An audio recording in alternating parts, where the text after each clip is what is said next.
Fíjate, Panayón, bueno, la tarjeta está lista, tiene más de 2 horas en funcionamiento, estuvo bastante crítica, el cual tuve que colocar una fuente externa, como pudimos ver acá, adaptársela. Este es un motor Samsung que tiene el sensor HAL dañado, por lo que tuve que utilizar el generador de frecuencia para generar la frecuencia del sensor y poderla hacer funcionar. Fíjense que si yo retiro el conector del sensor Hall, no pasará mucho tiempo cuando entre en error.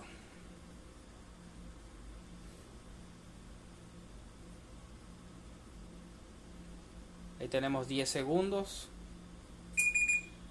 13 segundos aproximadamente. Ahí entramos en error de sensor HAL. Para que tengan en cuenta, no tengo el sensor HAL de este motor porque este está dañado. Y cambiamos también el switch de encendido que estaba dañado. Esta tarjeta 100% operativa.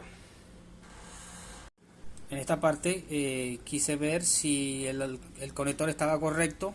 Como acá está en chino,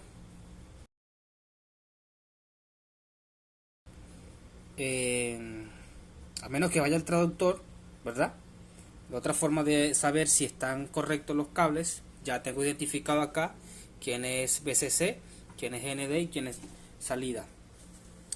Sacamos acá y vemos que tenemos VCC como amarillo, ND como naranja y salida como gris. Aparte de eso, también vemos que el imán ya fue reparado. Estaba intercambiado en este conector naranja en el gris y gris en el naranja, así que vamos a probar a ver si ya funciona. Vamos a ver si nuestro motor ahora funciona. Voy a proceder a encender.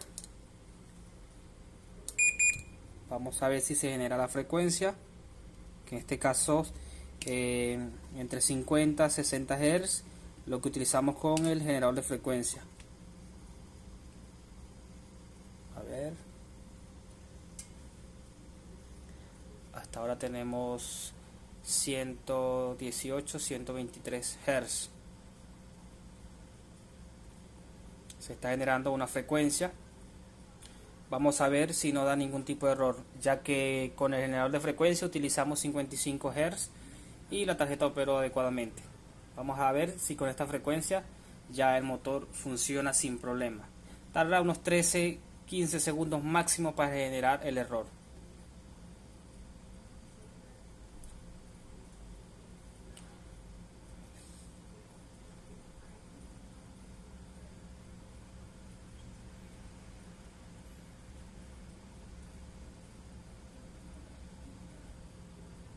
Bueno, ya contabilizado más de 15 segundos, vemos que no tenemos ningún error y efectivamente nuestro motor estaba funcionando correctamente el sensor Hall.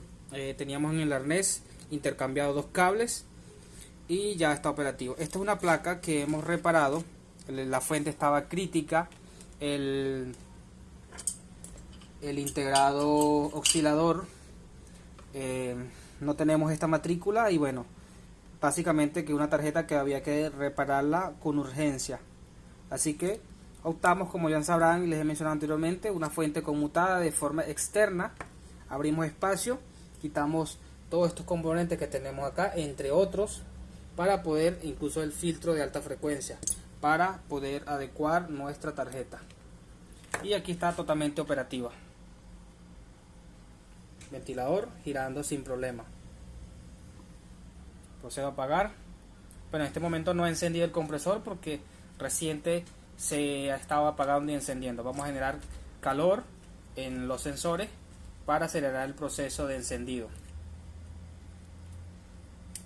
Ahí, como pueden ver, la tarjeta logra encender. ¿Por qué? Porque estamos a una temperatura ambiente aproximadamente unos 23 grados y como se está encendiendo de forma directa y no por el control, enciende de forma automática a 24 grados Celsius. Así que dándole carga térmica, calor corporal, aumentamos la temperatura y pues la obligamos a encender. Y tenemos la tarjeta totalmente operativa.